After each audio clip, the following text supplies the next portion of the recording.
Good morning, students. Last class we discussed about how to write the formula of compounds. Another some examples are calcium oxide. Calcium have a Ca plus 2 symbol, oxide O minus 2. Then we write without charges Ca2O2. Then we interchange the valency, we get Ca2O2. 2 is the common factor, so it is removed, we get calcium oxide CaO. Then sodium aluminate. Sodium is Na plus 1, aluminate is AlO3 minus 3. Then write the symbols, write without charges Na1 AlO3 thrice, interchange the valencies each other, we get Na3 AlO3. Then next example is lead 2 sulfate. Lead is a Pb plus 2 charge because charge is given here. Sulfate SO4 minus 2. Then write the without charges Pb2 SO4 2. Interchange the valencies, we get PbSO4. Next one is magnesium hydroxide. Magnesium is the Mg plus 2. Hydroxide is OH minus 1. Mg plus 2 OH minus 1. Write without charges, interchange the valencies each other, we get MgOH twice.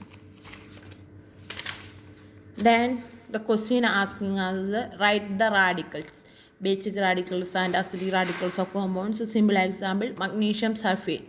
Magnesium sulfate Mg plus 2 is a basic radical and SO4 minus 2 is a acidic radical. For any compound, first one is always basic radical, second element is always acidic radical. This is ammonium sulfate. Ammonium NH4 plus 1 is a basic radical, SO4 minus 2 is a acidic radical.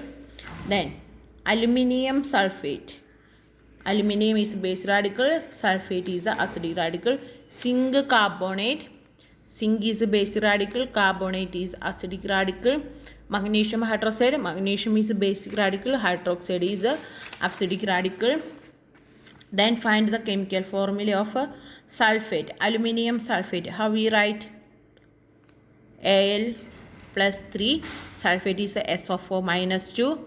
Then Al plus C, SO4 minus 2. Write without charges. Interchange the valencies each other. We get aluminium sulfate formula is Al2SO4 thrice. Then ammonium sulfate. Ammonium have a formula NH4 plus 1. Sulfate is SO4 minus 2. Then write symbols, write without charges, interchange the valencies each other, we get NH4 twice SO4. Then next one is zinc sulfate. Zinc is Zn plus 2, sulfate is SO4 minus 2. Then write without charges, interchange the valencies each other, we get Zn2 SO4 twice, that is 2 is the common factor, so it is cancelled, we get Zn SO4. Next we move to the next session, naming of compounds. Naming of certain compounds. The first naming of certain compounds, first type is a metal and non-metal.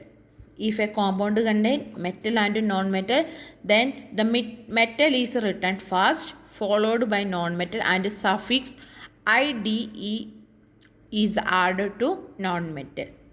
That is the rule. If a metal and non-metal present, metal write first, then write non-metal, put a suffix IDE. Example, calcium plus nitrogen form calcium nitride. IDE is added as a suffix. Then another example is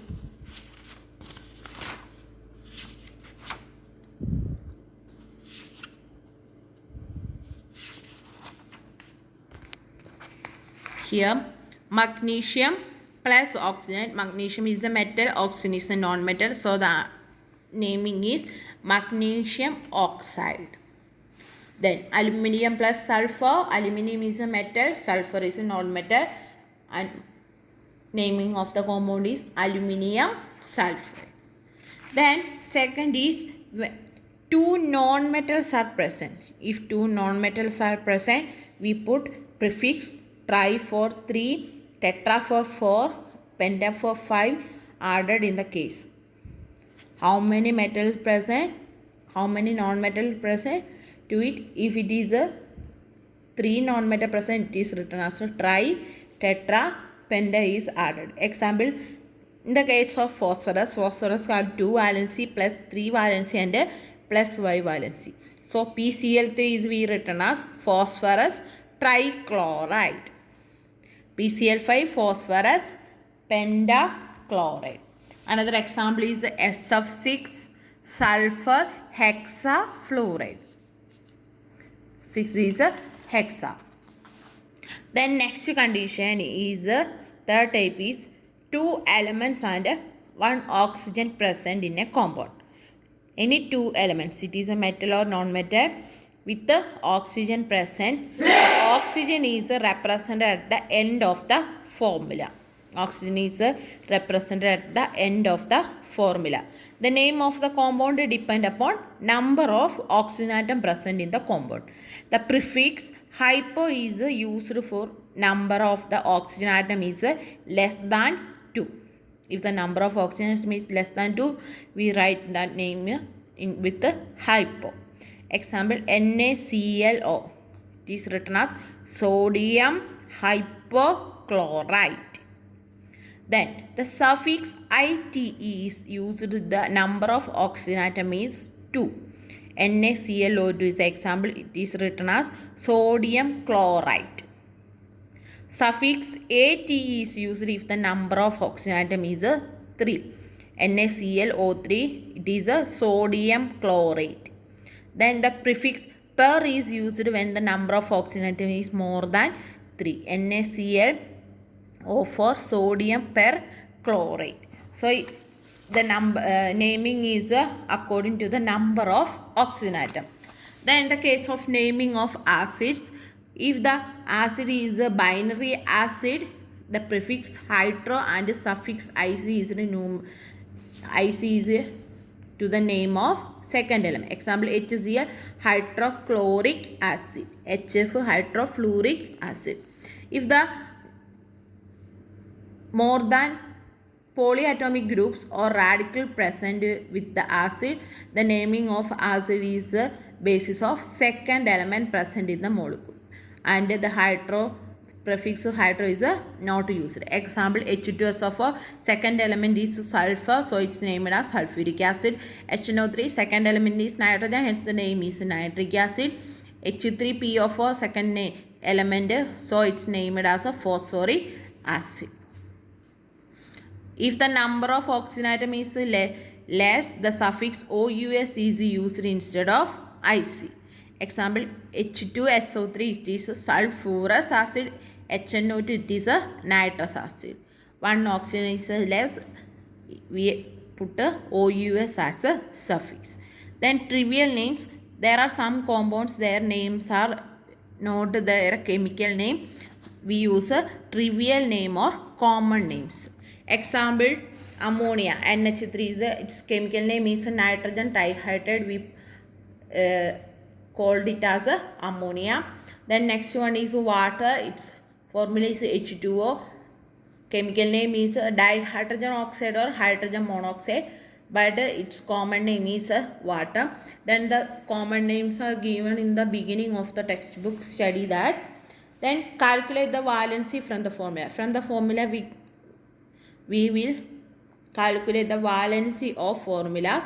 The valency of element determined basis of only the valency we studied. Hydrogen is 1, oxygen is always 2, chlorine is 1.